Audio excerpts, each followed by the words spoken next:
Prions. Seigneur, merci pour ce moment que tu nous donnes.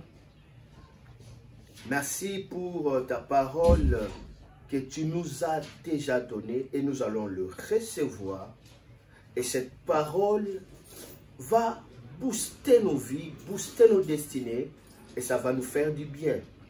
Seigneur, que ta présence repose à travers cette vidéo. Et même ceux qui sont en train de me suivre en direct, qu'ils soient sous l'onction de Dieu au son de ma voix. Merci Seigneur pour tes anges qui sont partout. Merci pour l'esprit de l'intelligence, l'esprit de la sagesse, l'esprit d'organisation qui nous accompagne dans tout ce que nous allons faire sur la terre au nom de Jésus. Amen, amen, amen. Amen. Gloire à Dieu, il y a un message très important que le Seigneur m'avait donné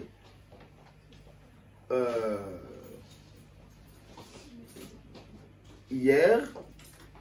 Le Seigneur m'avait donné un message hier à 0h et je partais justement en lisant la parole de Dieu et puis le Saint-Esprit commence directement à me parler à travers ce message et ça devient tout un séminaire par rapport à cela. Donc, je ne saurais pas tout le terminer. Alors, je vais d'abord lire et puis je vais donner les thèmes après. Lisons ensemble 1 Corinthiens chapitre 2, verset, commençons le verset 6 jusqu'à 13. 1 Corinthiens chapitre 2, commençons le verset 6 jusqu'à 13, mais on peut aller même jusqu'à 16. Je dois justement faire la lecture, une longue lecture et on va développer cela dans plusieurs étapes. Alors, je commence à lire. Or, nous prêchons une sagesse parmi les parfaits, sagesse non de cet âge, non de cet âge, ni des chefs de cet âge qui sont rendus vains. Mais nous prêchons la sagesse d'Élohim en mystère, celle qui a été cachée, qu'Élohim, avant les âges, avait prédestinée pour notre gloire. Aucun des chefs de cet âge ne l'a connu, car s'il l'avait connu, il n'aurait pas crucifié le Seigneur de gloire.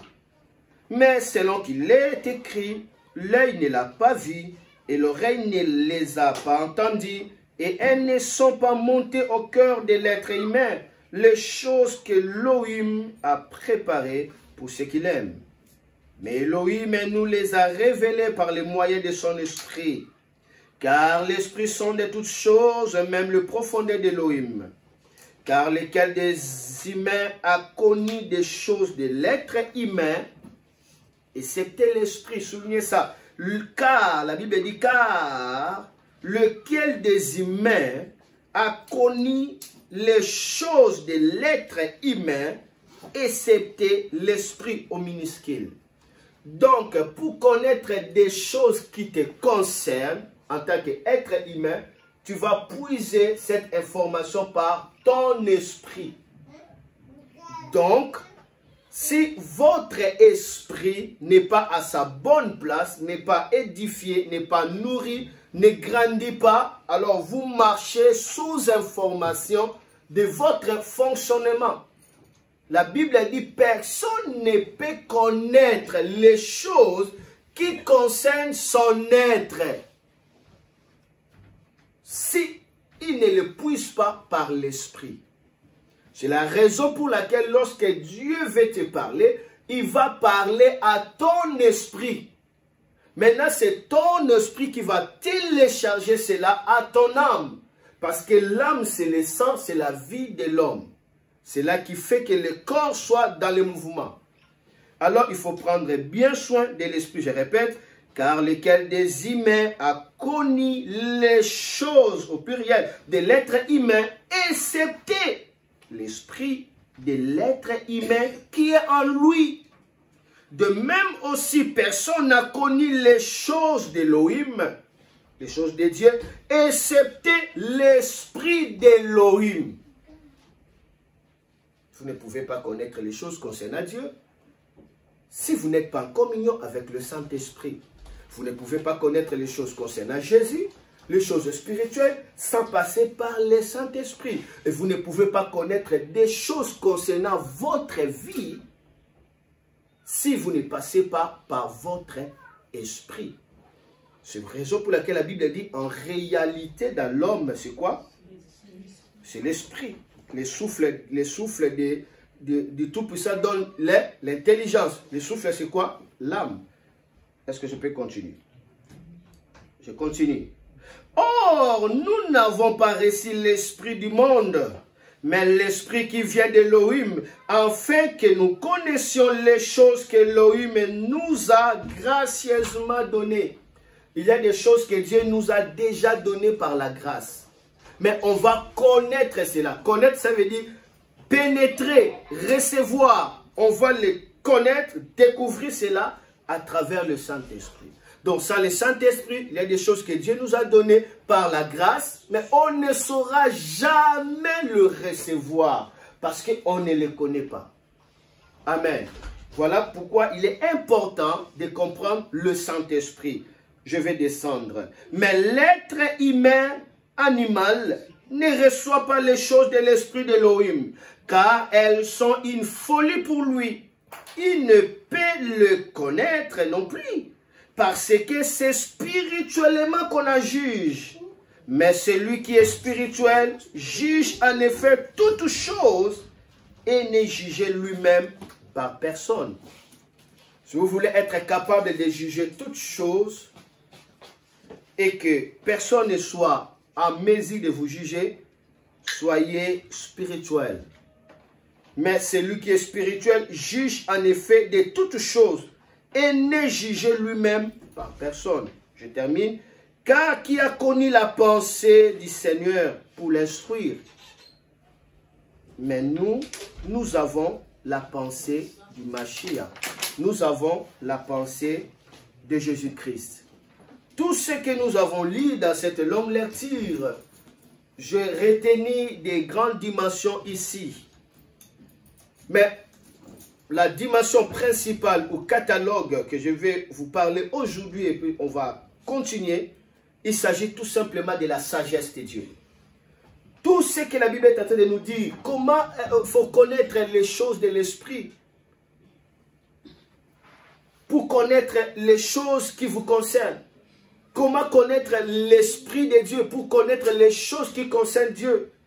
Tout ce qu'on nous dit là, c'est à travers la sagesse. La sagesse de Dieu qu'on peut connaître ces choses.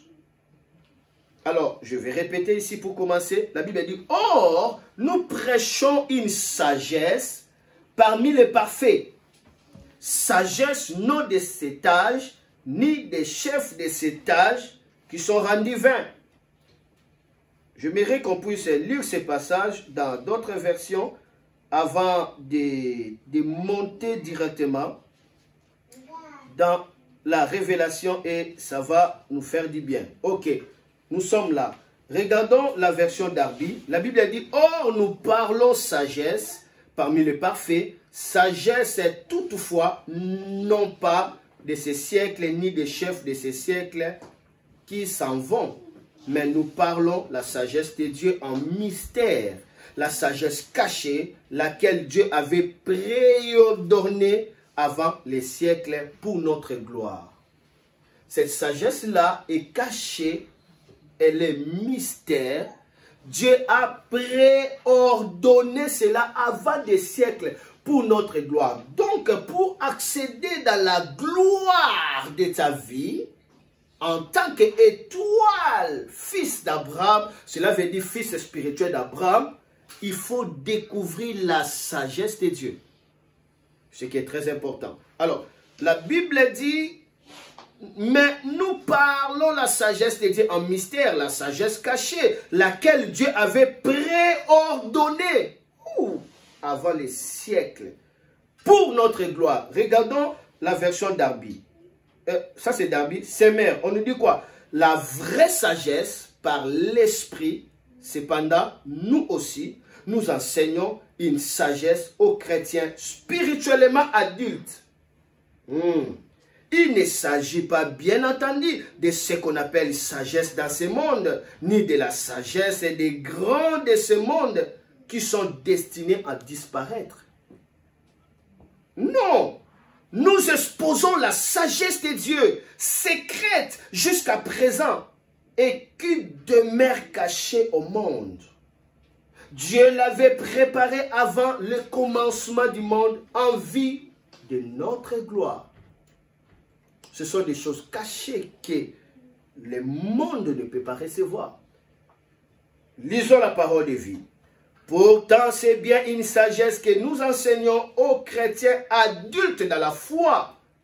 Ici, il s'agit de la maturité ici. Quand on n'est pas adulte de la foi, on commence à vous révéler cette sagesse-là que Dieu avait cachée pour ta gloire. Tu ne peux pas les saisir. Il faut être d'abord adulte pour les comprendre. Je descends. Mais cette sagesse n'est pas la sagesse de ce monde. Ce n'est pas la sagesse des puissances mauvaises de ce monde qui sont détruites déjà. Il y a la sagesse des puissances mauvaises de ce monde. C'est-à-dire la sagesse occulte. Je vais expliquer. Nous enseignons la sagesse mystérieuse de Dieu qui était restée cachée. Mais avant que le monde existe, Dieu avait préparé cette sagesse pour nous donner de la gloire. C'est pour nous donner de la gloire, la magnificence, le poids, la renommée, le succès, la valeur. Ça se trouve dans cette sagesse-là. Retiens, il y a 3 sagesses ici dans la Bible, dans ces textes. Nous avons premièrement la sagesse du monde, où on parle de la philosophie, les raisonnements humains, la réflexion humaine. Ça, il s'agit de la sagesse du monde, où il y a des calculs du monde. Ça, c'est la sagesse du monde. Dans la sagesse du monde, on nous dit que pour devenir riche, qu'est-ce qu'il faut faire? Il faut garder. Amen. Il faut avoir la provision, il faut garder dans la banque, n'est-ce pas? Mais dans la sagesse de Dieu dit, c'est lui qui garde en excès devient pauvre. Donc c'est différent en fait.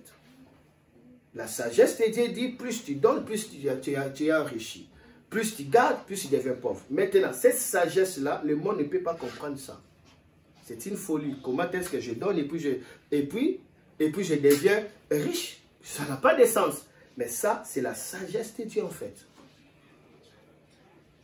Vous voyez, je vais donner chez les apôtres. Donc, il y a la sagesse humaine, la sagesse, la philosophie, les raisonnements intellectuels.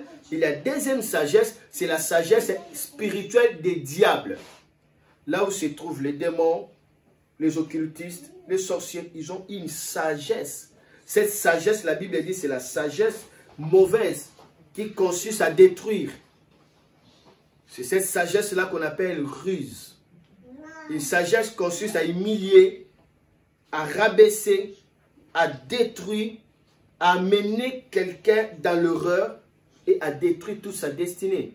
La Bible reconnaît, il y a la sagesse des chefs, c'est pourquoi on dit le chef de ces siècles, c'est-à-dire la sagesse des occultistes. Et troisième sagesse, la Bible dit c'est la sagesse maintenant de Dieu. Et cette sagesse est cachée, on ne peut pas le connaître. Remarquez que la sagesse, ici que je parle, est spirituelle. Lorsque Dieu a rencontré Moïse, il dit à Moïse, va. Moïse dit, je ne peux pas aller parce que moi, j'ai travaillé dans la maison du Pharaon. Il ne peut pas m'écouter par des paroles simples. Dieu lui a amené dans le mystique. Il dit, tu as entre les mains quoi? Le bâton, jette, il jette, pan, ça devient un serpent. Quand Moïse a vu ça, pourquoi Dieu a fait que le bâton devienne un serpent? Dieu avait fait ça avec intention. Il savait que le totem de Pharaon, c'est le cobra. C'est ça sa tête. Il est cobra, il est ruseux, vénémineux, moi de rein, bam, directement tu es mort, tu es fini. Ça c'est la force de Pharaon. Maintenant Dieu devait démontrer à Moïse, entre tes mains, qu'il y a la force de Pharaon. Le serpent changea, le bâton changea au serpent. Lorsque Moïse a vu cela, Moïse était conscient cette fois-ci, j'ai des numéros.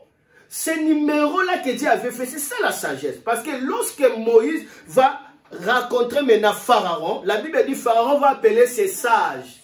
Il a appelé ses sages, les sages de Pharaon. En réalité, ce sont des magiciens. Parce que les sages-là ont jeté les bâtons sont devenus des serpents. Mais on les appelait des sages. Donc, ils ont la sagesse. Quelle sagesse? Mayele et Aboutou, la sagesse de la nuit. L'occultisme. Ça, c'est la sagesse. Nouvel ordre mondial. Coordonner, influencer, dominer. En fait, c'est ce que la plupart des personnes, et surtout en France ici, ils ont cette sagesse-là.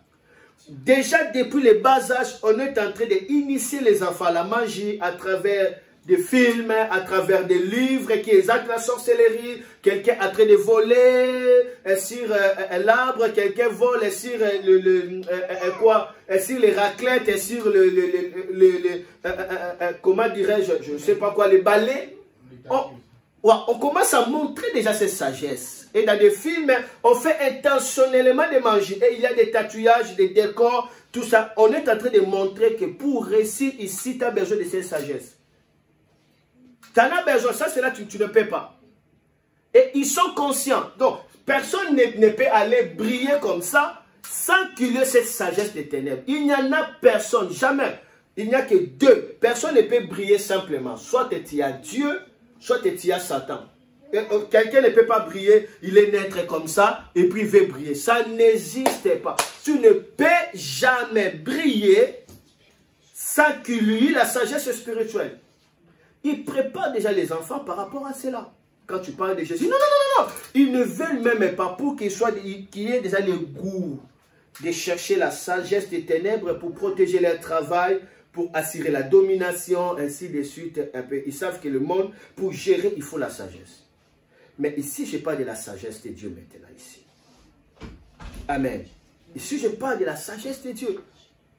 Je vais développer. Regardez avec moi un exemple de la sagesse de Dieu. Et puis, directement, nous allons démarrer. Actes chapitre 7, le verset 22. Actes chapitre 7, le verset 22. Parabo sabranta rababo. Ureka maraso sekreba. Mazoza rabasarabo se rekante. Labro soto karamama. Je n'ai pas encore commencé maintenant, je commence. Actes chapitre 7, verset 22. Ok. La Bible me dit quelque chose. La Bible dit Moïse fut instruit dans toute la sagesse des Égyptiens. Et il était puissant en parole et en œuvre. Il fut instruit dans toute la sagesse des Égyptiens. Il était comment? Puissant comment? En parole et en quoi? En œuvre. Il n'était pas n'importe qui, Moïse. Instruit dans toute la sagesse des Égyptiens. Il a été initié. Et maintenant, Dieu devait enlever cette sagesse.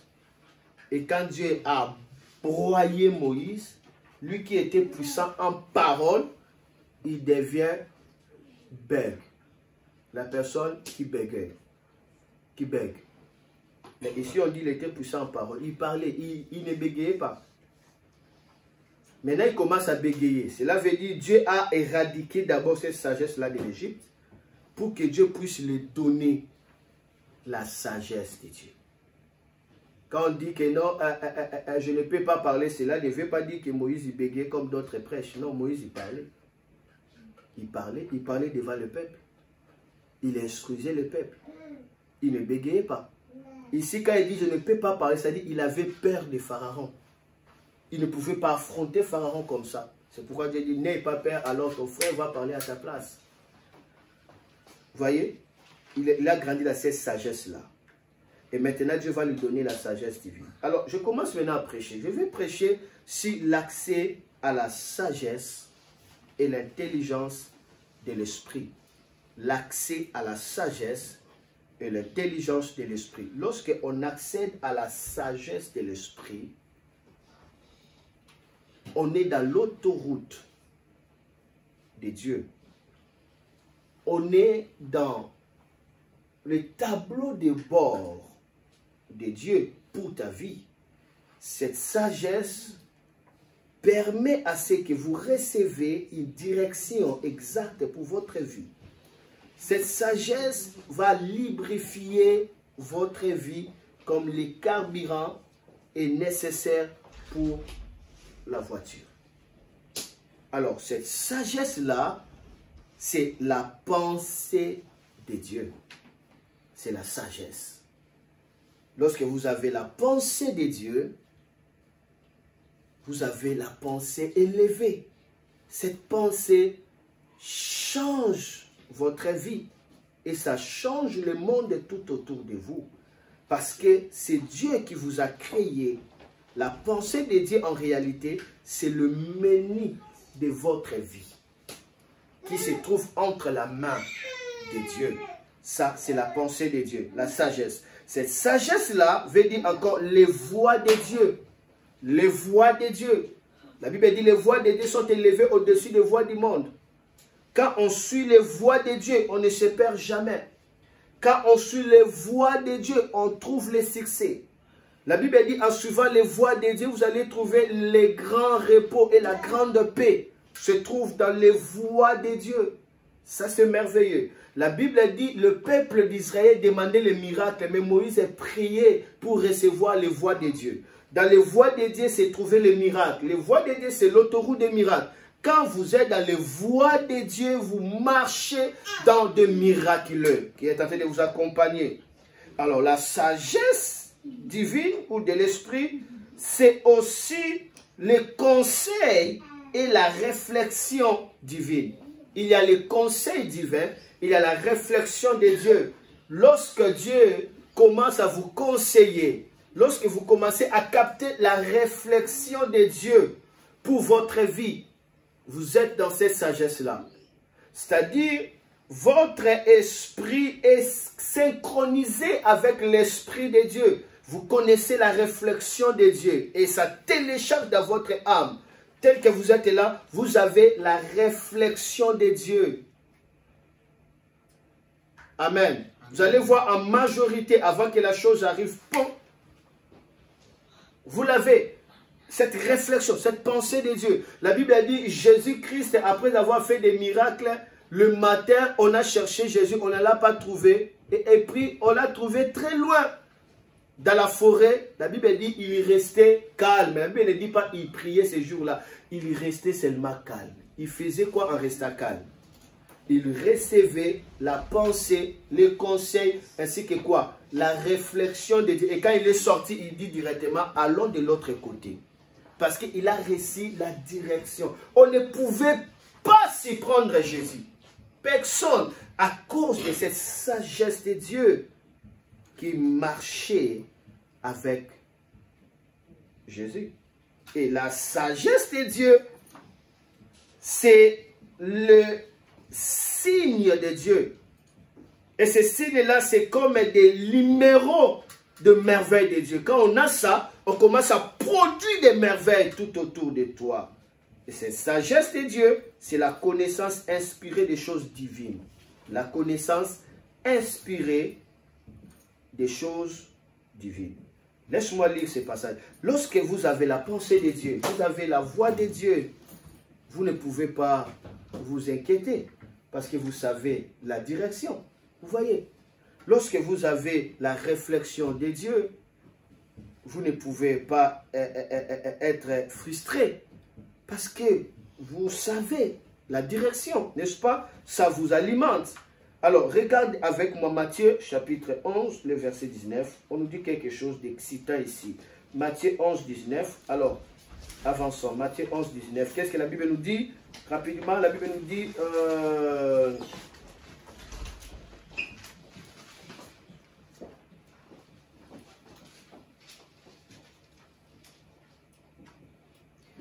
le Fils de l'homme est venu mangeant et buvant.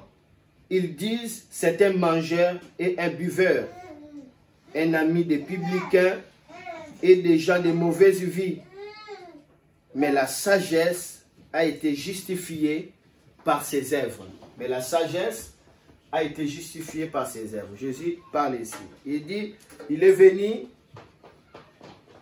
on dit qu'il est quelqu'un qui il est buveur. Il est quelqu'un de mauvaise vie. Il vit avec des pécheurs, amis des publicains, c'est-à-dire des gens de mauvaise vie en fait. Mais ce que j'ai aimé, la Bible dit, mais la sagesse a été justifiée par ses œuvres. Quelles sont les œuvres de la sagesse qui a justifié Jésus? Des miracles, des signes, la gloire. Donc la sagesse, quand la sagesse commence à être justifiée dans la vie d'une personne, c'est une merveille. On ne pouvait rien faire, on ne pouvait pas le contester. On l'a critiqué, mais personne ne pouvait dire le contraire. Des miracles sont évidents. Des signes et de merveilles à justifier la sagesse. La sagesse doit être justifiée par ses œuvres. Alors laisse la sagesse faire les œuvres. Alors pour que la sagesse fasse les œuvres, vous devez être en connexion avec le Saint-Esprit pour capter quoi? La pensée de l'Esprit. Amen. Regardez l'autre passage encore, je le trouve excitant. Matthieu, rapidement, Matthieu chapitre 13, le verset 5 à 4. Qu'est-ce que la Bible nous dit ici? Matthieu 13, 5 à 4, la Bible nous dit, s'étant rendu dans sa patrie, il enseignait dans la synagogue, de sorte que ceux qui l'entendirent étaient étonnés et disaient, d'où lui viennent cette sagesse et ces miracles? D'où lui viennent cette sagesse et ces miracles? La sagesse, directement quoi? Le miracle. Miracle veut dire étonnement. Quand vous êtes dans la sagesse de Dieu, attendez-vous à une vie de l'étonnement. Lisez encore ces passages, ça nous fera encore du bien.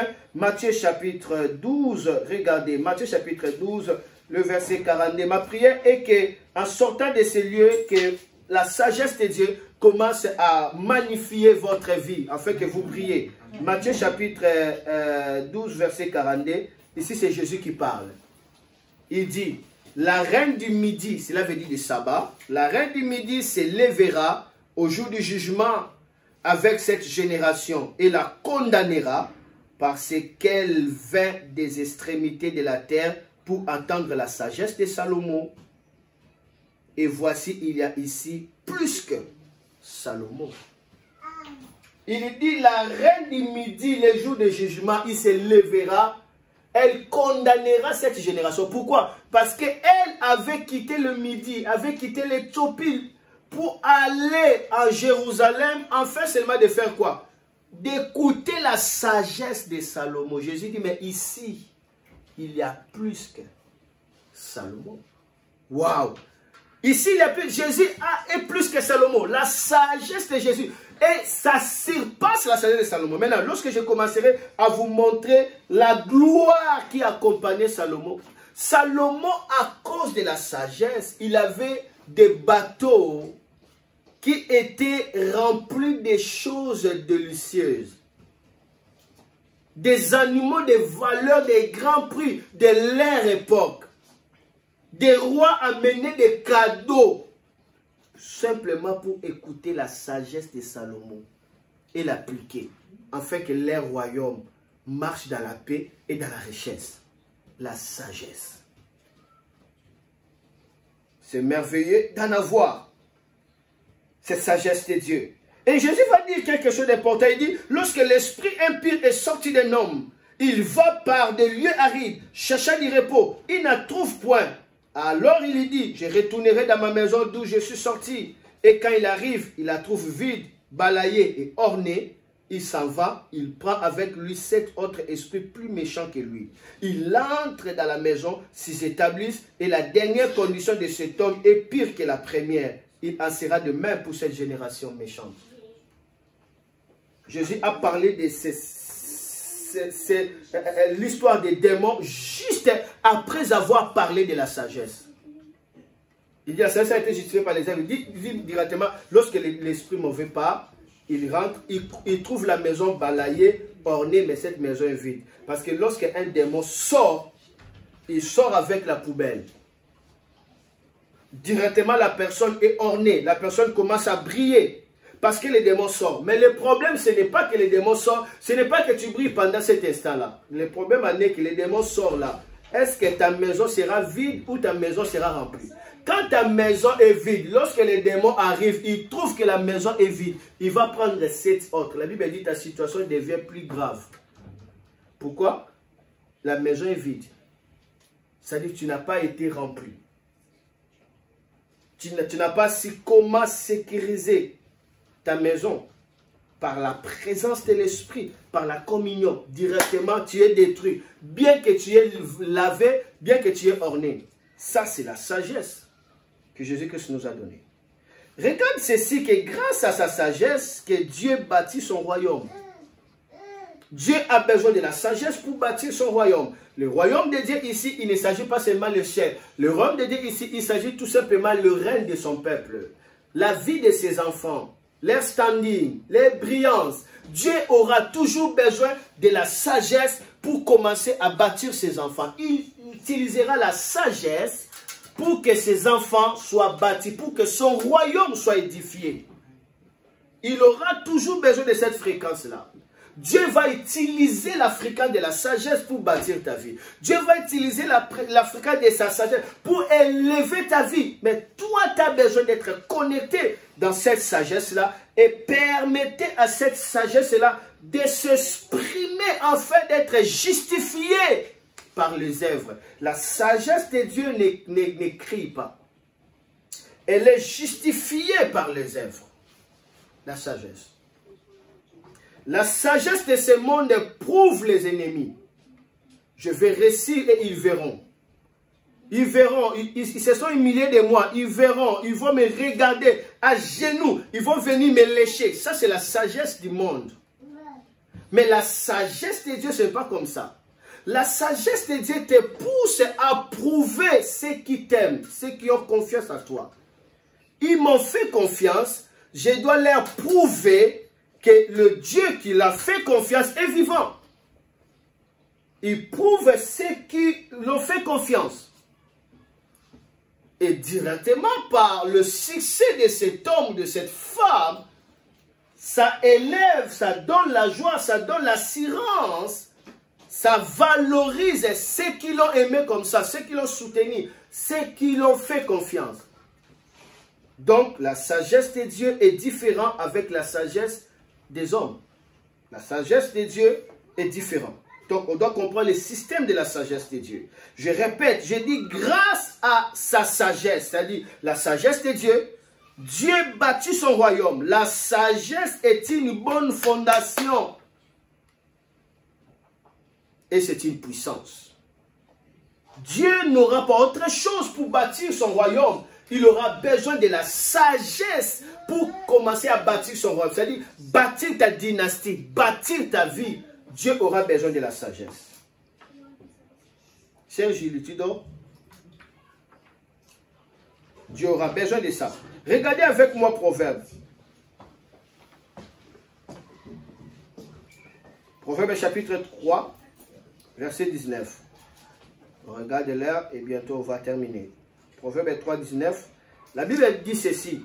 C'est par la sagesse que l'Éternel a fondé la terre. C'est par l'intelligence qu'il a affermi le ciel.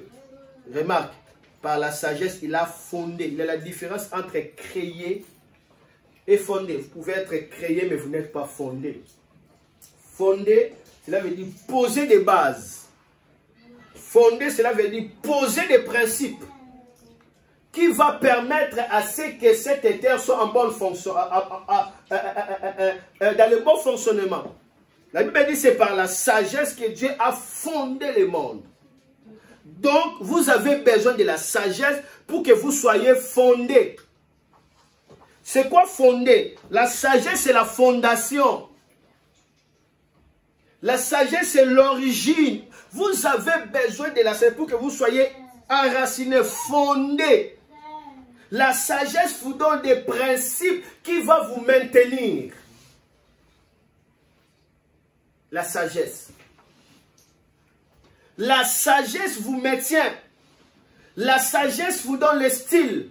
La sagesse vous donne le caractère. La sagesse vous donne la position. La sagesse vous rend inébranlable. Vous êtes quelqu'un de caractère, quelqu'un de parole, quelqu'un de position. Vous ne changez pas. Fondé par la sagesse. Vous en avez besoin. Colossiens chapitre 2, verset 3. La Bible nous dit quelque chose ici. Colossiens chapitre 2, verset 3. Est-ce que quelqu'un écoute? La Bible dit, mystère dans lequel sont cachés tous les trésors de la sagesse et de la science. Commencez le verset 2. Commencez le verset 1. Je commence seulement le verset 1.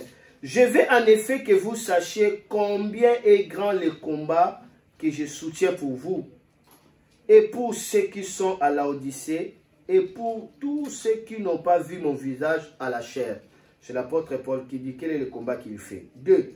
Afin qu'ils aient le cœur rempli de consolation, qu'ils soient unis dans la charité et enrichis d'une pleine intelligence pour connaître le mystère de Dieu, savoir Christ. 3. Mystère dans lequel sont cachés tous les trésors de la sagesse et de la science. L'apôtre Paul dit, j'ai gémi, je souffre, je gêne, afin que vous connaissiez le mystère de Dieu qui est Christ, Jésus, le mystère de Dieu. Et il dit, mystère dans lequel sont cachés tous les trésors de la sagesse et de la science. Il y a des trésors dans la sagesse et de la science. Quand on perce Jésus dans la dimension de la sagesse, on trouve des trésors de la sagesse et de la science. C'est là où la personne commence à briller, il commence à relever même des nations. Ça, c'est la haute sagesse de Dieu. Des personnes comme de Tibi Yoshua, opérant de cette sagesse-là, il commence même à soutenir des nations. Comment expliquer? Un homme, il soutient des nations. À cause de ces actions-là, il racontera l'un des fondateurs des fondations, l'un des fondateurs des fondations en Israël qui est un rabbin. Il lui a donné un terrain en Israël. Avoir un terrain en Israël, d'abord louer d'abord en Israël, on ne peut pas te le faire. Mais maintenant, on lui a donné un espace de 20 mètres sur 20 en Israël, afin qu'il construise sa maison. À cause des actes qu'il a fait, ça a dépassé le monde. En Haïti, donc à Colombie, partout il y avait des désastres, des tremblements de terre. Il arrive, il bâtit des écoles, il relève, il fait ce qu'il pouvait faire. C'est cette sagesse-là dans laquelle se cachent les trésors. Il a puisé tout l'argent-là où? La sagesse de Dieu lui a illuminé, lui a éclairé, lui a montré des choses à faire. Et des choses-là lui a rendu citoyen du monde. Lorsque vous opérez dans cette sagesse, vous serez citoyen du monde. Amen. Citoyen du monde. Quelqu'un comme Tibi Yoshua, le chef de l'État lui appelle de notre pays, à l'époque de Joseph Kabila, il l'appelle, prophète, viens dans ma nation. Viens dans ma nation. J'ai vraiment besoin de toi, viens dans ma nation. Lui, cet homme ici, Tibi Yoshua, a prié, Dieu ne lui a rien dit. Il lui dit par respect, comme Dieu ne m'a rien dit, je ne peux pas aller. Je ne peux pas aller. Il a envoyé justement son protocole pour les représenter tout simplement. Pour voir les chefs de l'État. Wow! Il y a des gens qui opèrent dans la sagesse. Mais si c'est nous, juste un bourgmestre, te dit seulement je vais dîner avec toi, tu cours directement. Tu cours directement, c'est-à-dire que tu ne connais pas ta valeur. Nous avons besoin de cette sagesse qui va nous amener plus loin. Laisse-moi continuer. Retiens ceci. Dieu estime la sagesse plus que tout.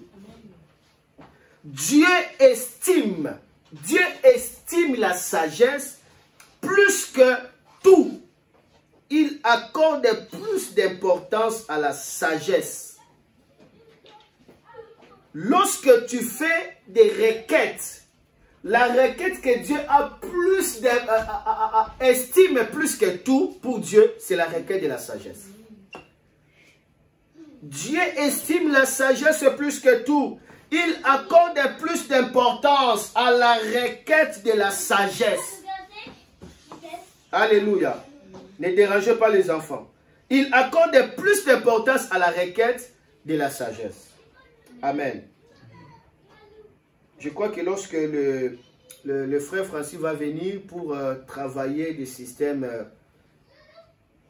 de caméras, des médias, cette formation-là, on n'aura pas besoin que les enfants crient ou pas. C'est pas besoin. Il devait venir le vendredi, mais je l'avais dit de ne pas venir parce qu'il fallait que Défi soit là et Daniela pour qu'ils prennent parce qu'ils sont dans les régies. Donc à cause de ça, je dis qu'ils ne viennent pas parce que ça serait un manque à gagner pour nous. Il se sacrifie, il vient donner cette formation durant 2 jours gratuitement. Alors il faut que déjà bénéficient réellement par rapport à cela.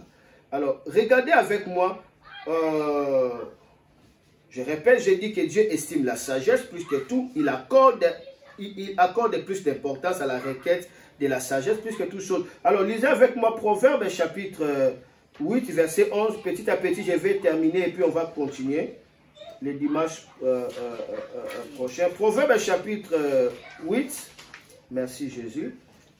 En écoutant cela dans ton cœur, il faut dire, Seigneur, remplis-moi de la sagesse et ta sagesse. Proverbe 8, 11. La Bible dit, car la sagesse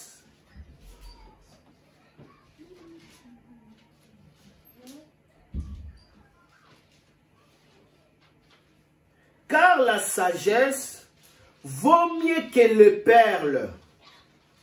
Elle a plus de valeur que tous les objets de prix. La Bible dit, la sagesse vaut mieux que le perle. Vous savez le perle? Vous savez le perle? Vous savez, vous pouvez faire 1 année, 10 ans, vous n'avez jamais vu le perle. Même dans les films. Il faut le chercher. Le perle, en fait, ça fait partie des objets précieux, plus que les diamants, plus que l'or, plus que tout. Ça se retrouve dans des océans. Dans l'intérieur, c'est là où on trouve des perles. Et c'est rare, c'est très rare. Voilà pourquoi aujourd'hui, lorsqu'il y a des adages, on utilise le mot perle, en réalité, pour dire seulement sa valeur. Ouais. Mais le perle est plus que de l'or, est plus que les diamants. Ça se trouve au fond de la mer. Et là, vous pouvez trouver ça. Mais la Bible dit, car la sagesse vaut mieux que les perles. Elle a plus de valeur que tous les objets de prix. La Bible ne surestime pas. La Bible ne sous-estime pas. La Bible, c'est la parole de la vérité. Elle dit la vérité. Quand la Bible dit la sagesse est plus que le perle et a plus de valeur que tous les objets de prix. C'est-à-dire, tous les objets de prix, la sagesse la dépasse. Citez-moi quelques objets de prix que vous connaissez. Tout, quelques matériels de prix. Citez-moi un. Hein? L'or, citez encore. Voiture, citez encore. Diamant, maison. Maison. Même les enfants. Même ta femme, même ton mari, la sagesse se passe.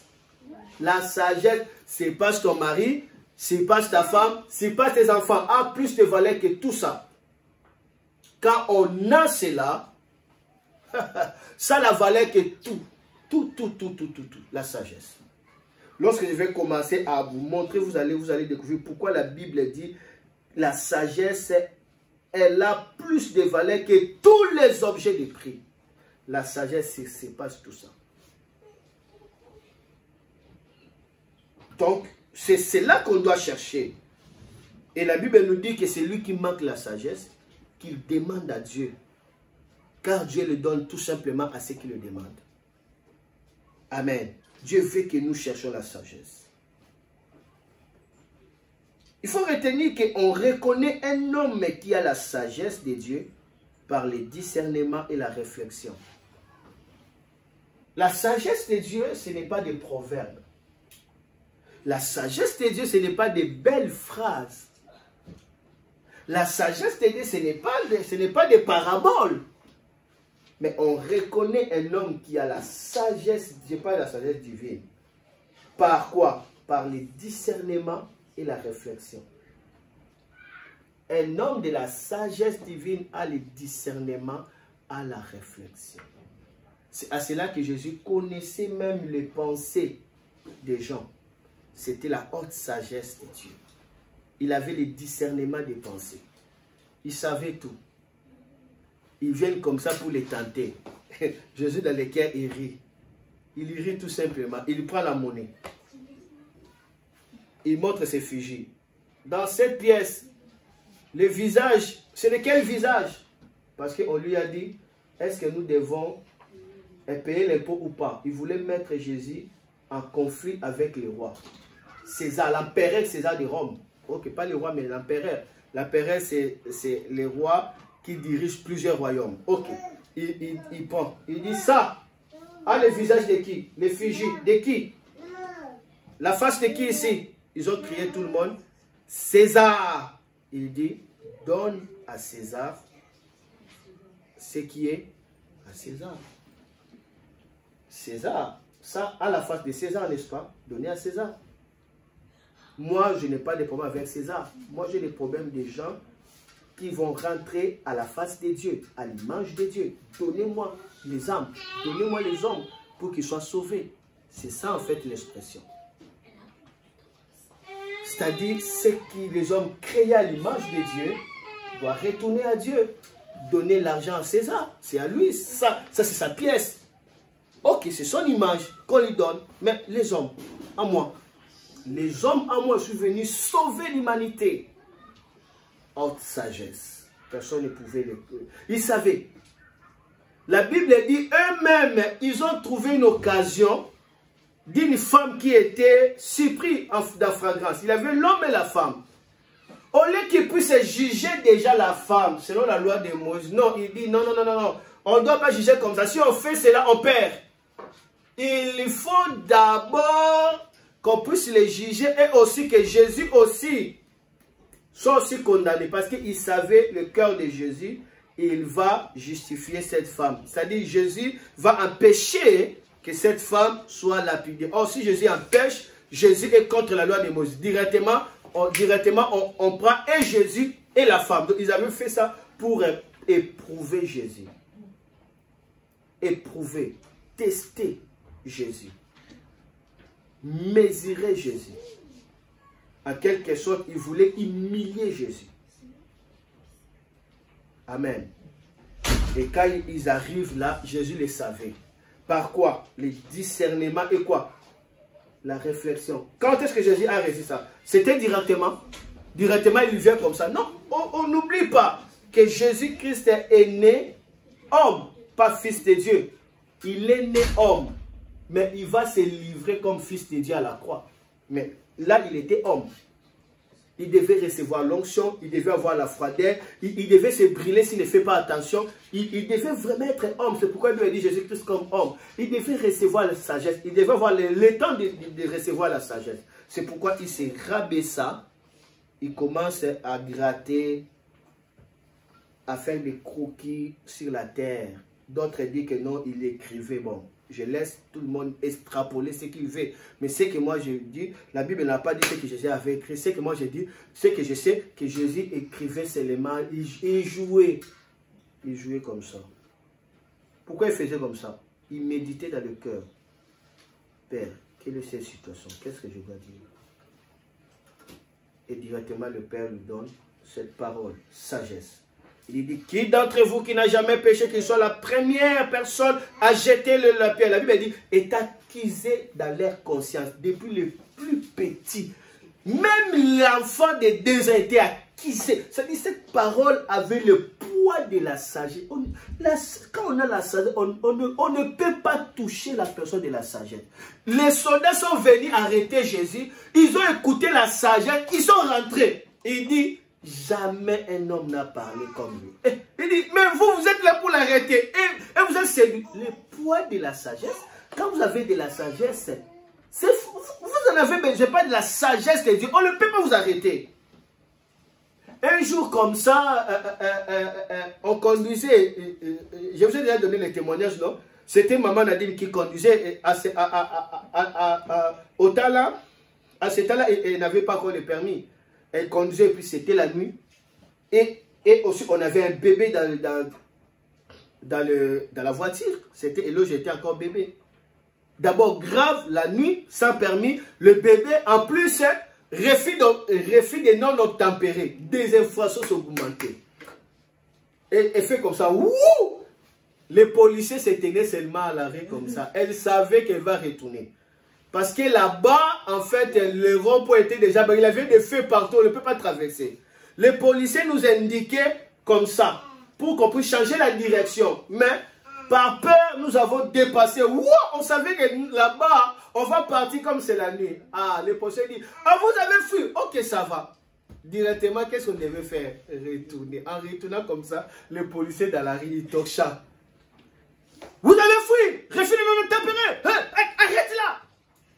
On a arrêté. Ouvrez, pas. Il commence à nous regarder. L'enfant était là et nous. Première question demande quoi? Permis. Permis.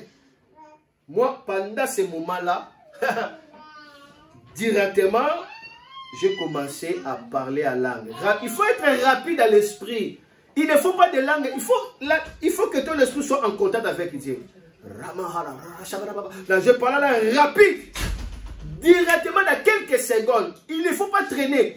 Il faut que la connaissance soit forte. Dans quelques secondes, j'ai reçu la sagesse de Dieu. Demande la faveur. Non, demande la grâce de remplir son cœur.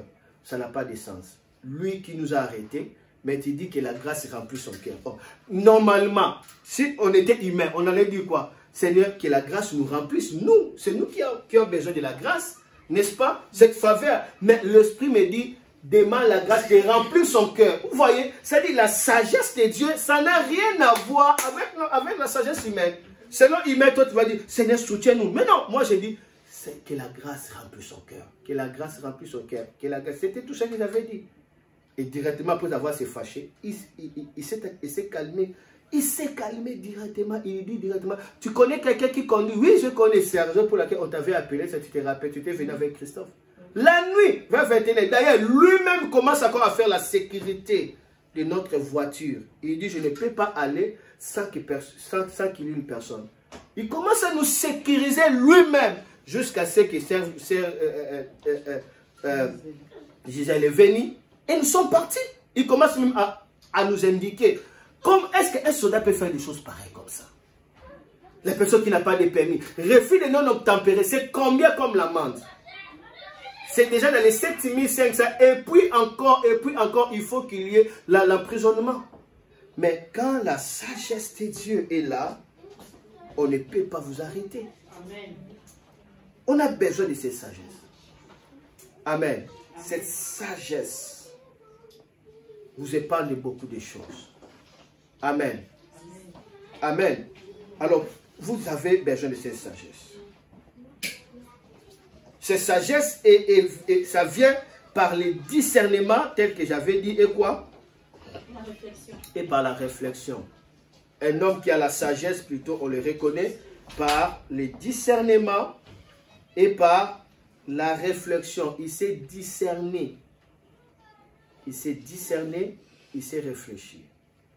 Il ne parle pas pour parler, il sait quand est-ce qu'il peut parler. Un homme qui marche avec la sagesse, c'est le discernement. Amen. C'est-à-dire, quand tu le critiques, il sait que tu le critiques. Quand tu le penses en mal, il sait. Il sait ça. Amen. Comme moi. Moi, si on me critique, je sais. Si quelqu'un pense à mal à moi, je le sais. Parce que j'ai le discernement et la réflexion. L'esprit me parle. Directement. C'est comme ça. Et c'est comme ça sont tous les hommes spirituels qui marchent avec cette sagesse. Ce qu'on va voir, tu étais l'ami avec quelqu'un. Directement, les hommes qui marchent avec le discernement, avant que cette personne est là, puisse s'éloigner de toi, toi déjà tu t'éloignes de lui, avant. Et maintenant, quand il vient pour s'éloigner de toi, pour qu'il te fasse mal, toi tu étais déjà éloigné, directement il est ridiculisé. Tu étais déjà parti. Ça, on a besoin de cette sagesse. Ça nous permet d'être... C'est pourquoi la Bible dit, soyez prudents comme les serpents. Quand vous êtes au milieu des loups. Cette prudence-là, c'est la sagesse en fait. C'est la sagesse. Regardez avec moi Proverbe chapitre 3. Proverbe 8 plutôt, le verset 11. Qu'est-ce que j'ai dit? Proverbe 8, verset 12. Moi, la sagesse, j'ai pour demeure le discernement. Et je possède la science de la réflexion. Moi, sagesse, j'ai pour demeure le discernement. Et je possède la science de quoi? De la réflexion. Donc, celui qui a la sagesse de Dieu, c'est un réflexiologue. Réflexiologue, il réfléchit. Il réfléchit. Maman Nadine sait. Maman Nadine sait qu'elle me voit parfois, elle me dit, mais qu'est-ce que tu fais? J'ai réfléchi beaucoup, vrai ou faux? J'ai réfléchi beaucoup. Moi, s'il y a des temps, des qualités que j'aime, c'est la réflexion. Je réfléchis. Je réfléchis beaucoup. Beaucoup et beaucoup. C'est la raison pour laquelle, par ces discernements, par ces réflexions, j'ai la capacité de conseiller et de donner à quelqu'un la solution. Il trouve la solution, la voie de sortie, directement. C'est-à-dire, je ne réfléchis pas comme un homme, mais je réfléchis par l'esprit. Je parle la langue, je parle la langue, je parle la langue, et puis, saisi par le Saint-Esprit, je commence à réfléchir par le Saint-Esprit. C'est très important. La sagesse a pour demeure le discernement. Vous ne pouvez pas avoir la sagesse de Dieu si vous n'avez pas le discernement. Amen. Le discernement, c'est important. Et ce discernement arrive par des songes, par des messages. Le problème, ce n'est pas les songes, ce n'est pas les messages. Est-ce que vous discernez les messages? Vous discernez. Parce que si vous discernez mal les messages, toute votre destinée est déroutée. Pourquoi? Parce que mal les discernements des messages. Amen. Mon ami avant qu'il meure, on était là pour le rendre visite. Ah, c'était fort. C'était fort. Je ne peux même pas le reconnaître. Mais avant d'y aller, pendant que je priais, et puis je me suis calme, je vis la vision directement. Alors je me préparais pour aller prier pour lui, pour aller le rendre visite. Donc ça fait juste 3 semaines qu'il est mort, pour le rendre visite. On était là avec maman Nadine. Mais je dis à maman Nadine, j'ai dit, il n'a pas de jour. Il n'a pas de jour. Je vis le maïs. Hein, le maïs là, vous voyez, le maïs qu'on a déjà levé des pots, hein, le maïs, et il n'y en avait même pas une graine de maïs. Mais c'était déjà le maïs là, il n'y avait même pas une graine de maïs, et directement, je sais que des graines de maïs, ça représente en fait les jours de sa vie. Alors, parce qu'il n'y en a pas, ça dit qu'il n'y a plus de jours. Il n'y a plus de jours. Donc c'est ça. Et c'est ça en fait. Vous voyez, il y avait un pasteur qu'on était allé pour prier avec lui. Pendant qu'on priait, c'était moi, évangéliste Timothée et pasteur Paul. On priait, on priait, on priait, on priait. Après un moment, j'ai vu la vision. pas. J'ai vu les robinets et il n'y en avait pas l'eau à l'intérieur. J'ai appelé pasteur Paul, des grands hommes de Dieu. J'ai appelé l'évangéliste Timothée. J'ai dit, sortons d'abord. Nous sommes sortis. Je lui ai dit, ce pasteur vient de mourir. Il est mort. Il est mort. Il ne faut plus continuer. Il est mort. Cherchons des manières comment faire pour maîtriser la famille. Il est mort. J'ai vu les pompes, l'eau ne sortait pas, il est mort. Et ce que j'ai vu, ce n'est pas décisif. Quand les choses sont claires dans ma vie, je sais que ça, c'est ce qui se passe maintenant. C'est comme ça. Il est mort. Et nous sommes rentrés. Alors on commence maintenant à tester. C'était le pasteur Paul, il prend sur l'oreille, il rien, et rien. Et l'homme de Dieu était mort. Il était mort. Là, c'est à Kinshasa. Je vis. Mort. Pendant que mon père mourait, j'avais vu ça. Je vis. Je vis clair. Je vis comment est-ce que je menais la bataille. Et puis, il s'est détourné pour entrer dans l'autre tunnel. Et quand il est entré dans l'autre tunnel, blanc, lumière, les gens sont venus la porter. Directement, je suis à cette même heure, cette même seconde, il est mort. Je commençais directement à prier. La première prière que j'ai dit, Seigneur, console ma mère. Seigneur, console mes frères. Je commence à citer un par un. Je dis, console-les, donne-les la paix. Console-les, donne-les la paix. Console-les, donne-les la paix. Je suis dormi. Je savais qu'il était mort. Et c'est ça, on n'a pas voulu me le dire comme ça. Le matin directement, grâce à me dire que papa et moi, je dis à quelle heure, c'était à même heure où il sortait comme ça de la voiture. Je savais, j'avais vu ça. J'avais même déjà prié avant même que j'attends les nouvelles. Ça, c'est la sagesse de Dieu. C'est-à-dire, tu connais avant même que la chose arrive. Ce n'est pas que non, tu es surpris, puis tu commences à dire, oh Seigneur, console la famille. Tu sais des choses en avance. Tu sais des choses en avance. Amen. Ça, c'est les hommes spirituels. On les reconnaît par les discernements. Et quoi? La réflexion. Un jour comme ça, on priait comme ça. Maman Nadine va voir dans le songe les habits de l'enfant. C'était à Idine. Il venait de naître, il avait peut-être une année, je crois. Hein? Il vit les habits de l'enfant dans les on appelle ça quoi, les terrassés là, les carnivaux. Beaucoup d'avis, ça coulait comme ça. Quand il m'a dit ça, j'ai dit, quittons rapidement cet endroit, sinon l'enfant va mourir. Quittons rapidement cet endroit, sinon l'enfant va mourir. Alors déjà, on devait déjà de quitter dans cette même parcelle, on devait de quitter la petite maison où mon père avait même des difficultés pour entrer dans cette maison. Parce que mon père est gros, cette porte-là, ça ne le permettait pas avec le canapé. Et on a mis juste un canapé. Il avait des difficultés. Et directement, on vient directement d'entrer dans l'autre maison. On a changé. L'autre maison qui était 3 fois plus grand que ça. 3 fois, même 4 fois peut-être.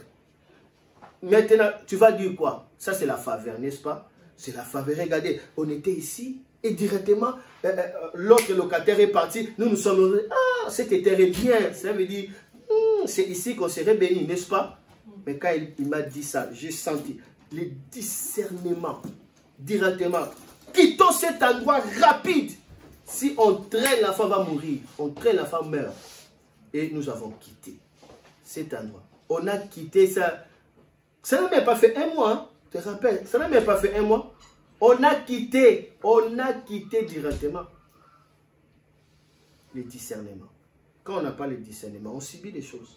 On subit des choses. Vous voyez, on subit des choses. Directement, on subit. Et là, directement, vous allez rester. Eh non, commençons à chasser les démons. Nous chassons l'esprit des morts. Tu vas chasser, l'enfant va mourir. Tu vas chasser, l'enfant va mourir parce que tu n'es pas dans la voie de Dieu. Tu n'es pas dans la sagesse. Tu combats mal les combats. Vous avez besoin de cette sagesse-là.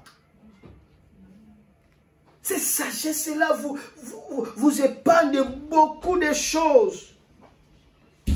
Regardez avec moi. Je termine par ici. J'ai dit, on reconnaît un homme qui a la sagesse divine par quoi? Le discernement et quoi? La réflexion. Regardez avec moi Proverbe 9 maintenant. Proverbe 9, 1. Proverbe chapitre 9, le verset 1. Qu'est-ce que la Bible dit? La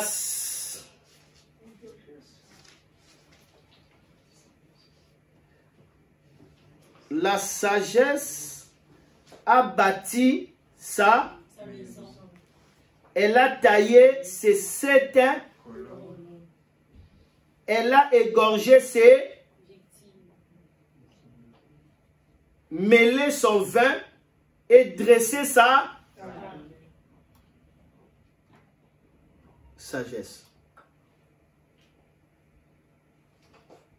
Amen. Là où il y a la sagesse, il y a la construction. Là où il y a la sagesse, il y a la victoire pacifique. Il y a la victoire pacifique. Et là où il y a la sagesse, on est épargné. Et retiens avec moi que la sagesse bâtit, mais la stupidité fait quoi? Détruit. La sagesse fait quoi? Bâtit. Et la stupidité fait quoi? Détruit. La sagesse a bâti sa maison. Elle a taillé ses 7 colonnes. Tu sais, colonnes, c'est ce qui soutient la maison. Quand la Bible parle de 7, il veut dire perfection. Donc, là où la sagesse est en train de construire, hein, vous êtes dans la perfection. Laissez la sagesse construire des choses dans votre vie.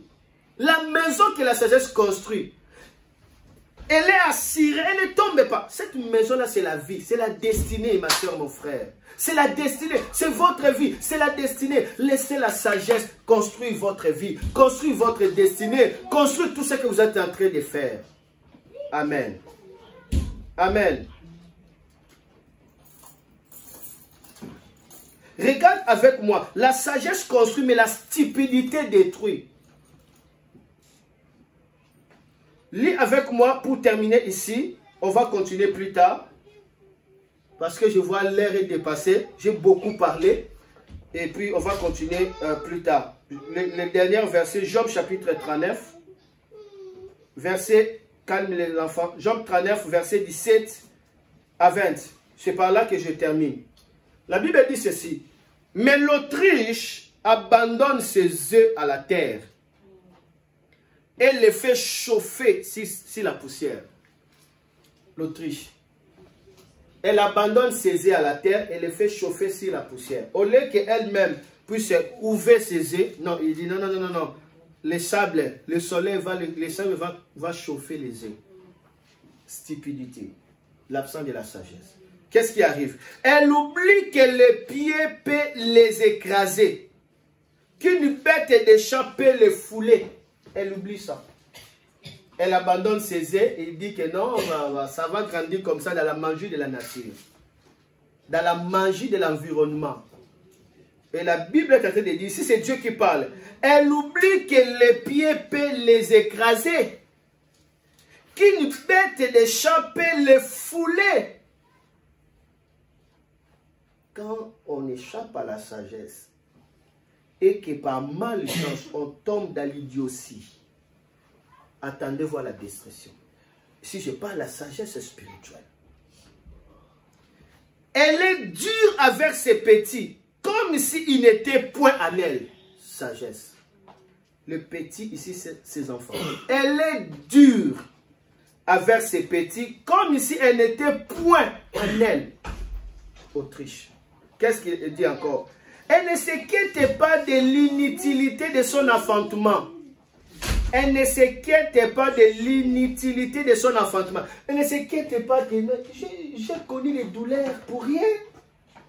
Elle ne s'inquiète pas, mais mon enfantement ne peut pas être inutile.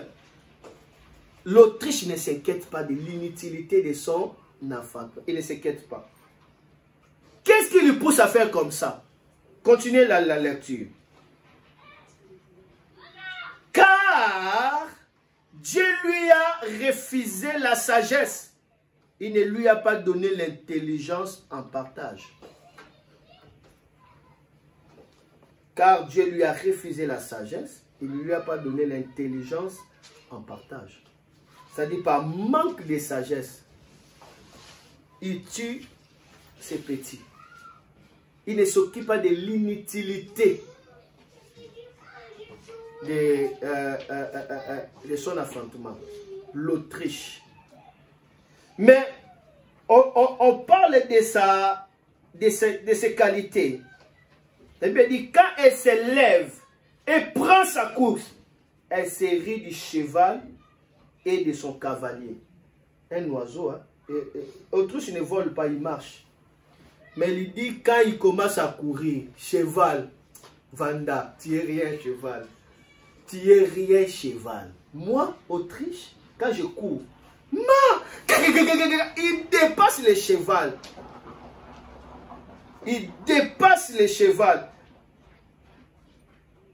Amen.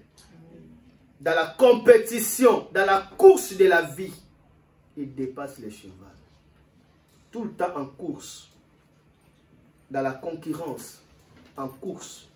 Dans des complexes d'égalité, de supériorité, d'infériorité. Là, il est fort. Mais pour préserver sa race, très dur. Qu'est-ce qui fait ça? L'absence de la sagesse.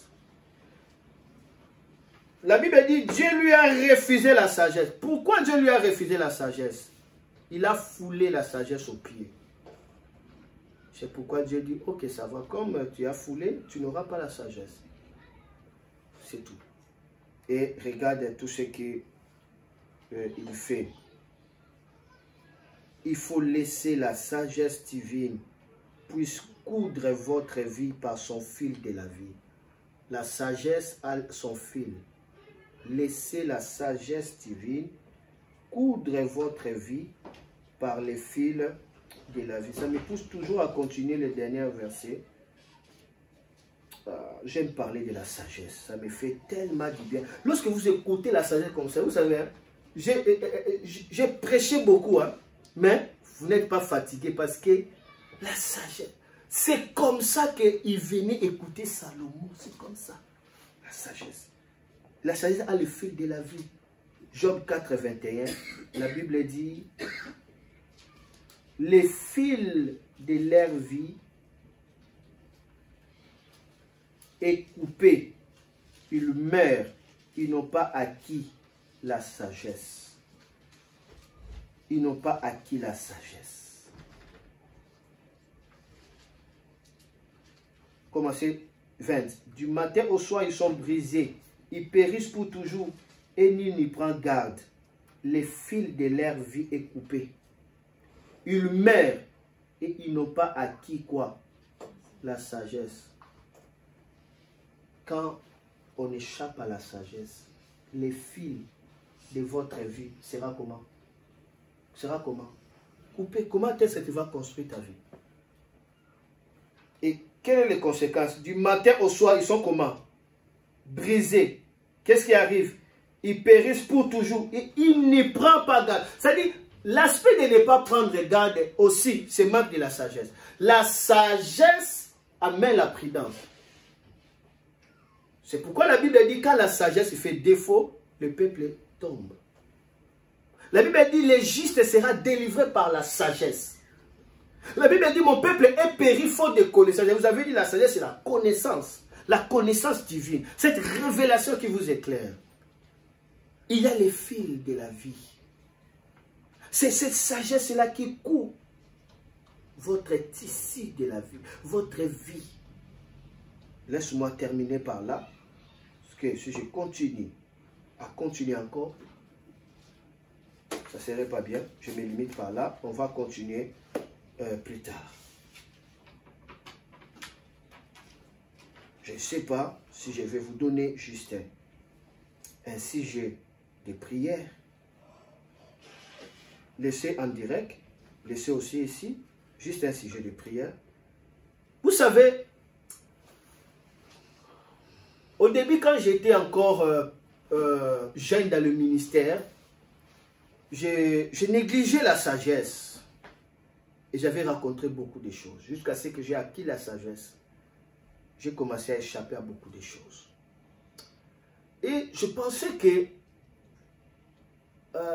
ceux qui parlent de la sagesse, ils n'ont pas l'onction. Et lorsque j'ai découvert la sagesse, j'ai remarqué que si tu opères dans la sagesse, ton onction ne va pas diminuer. Ça continuera à croître, à croître. La sagesse amène l'onction forte. Tu sais, au moment où je suis en train de parler, je ne sais pas si quelqu'un peut sentir, mais moi, je sens une forte onction intérieure, très forte. Je sens la présence de Dieu. Parce que je viens de parler la sagesse. Donc, je n'ai même pas donné de pistes. J'ai donné justement l'importance de la sagesse. Maintenant, lorsque maintenant je commencerai à donner des pistes, à révéler maintenant les contextes par contexte, comment accéder. Parce que jusque-là, je n'ai pas encore donné comment accéder. Hein. Mais regarde l'onction que je sens maintenant. On peut se tenir debout, laisser les caméras là, et puis je vais donner un sujet de prière.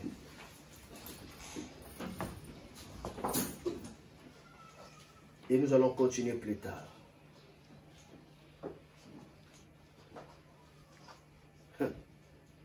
Shabaraka so secret papo pabarata.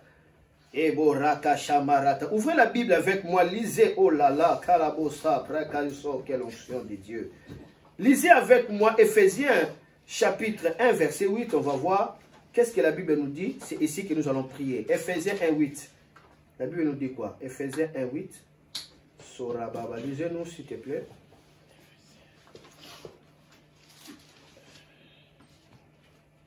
Commencez même le verset 7. Samboraka sarabose. Je lis. En lui, c'est-à-dire en Jésus, nous avons la rédemption par son sang, la rémission des péchés selon la richesse de sa grâce, que Dieu a répandu abondamment sur nous par toute espèce de sagesse et d'intelligence. Regardez, Dieu a répandu la richesse de sa grâce. Il a répandu cela abondamment par quoi? Par, cela veut dire le canal. Par quoi? Lisez tout le monde par quoi? Par toute espèce de sagesse et d'intelligence. Par toute espèce de quoi? De sagesse et d'intelligence. Ah, donc vous voyez que Dieu répand sa richesse. Dieu répand même sa grâce. Par toute espèce de quoi? De sagesse. Donc il y a plusieurs dimensions d'espèces de quoi? De sagesse. Il a la sagesse pour l'administration. Il a la sagesse corporation. Il a la sagesse dans le mariage, il a la sagesse dans le ministère, il a la sagesse dans le commerce, il a la sagesse dans les relations, il a la sagesse dans la famille, il a la sagesse dans le combat spirituel, il y a la sagesse un peu de partout. C'est par l'accès de la sagesse que nous recevons l'abondance de la richesse de la grâce. C'est-à-dire des choses que nous n'avons pas méritées. On les reçoit par quoi? Par la sagesse. Donc la sagesse, c'est le canal par lequel Dieu nous amène des choses. C'est pourquoi on nous parle de l'esprit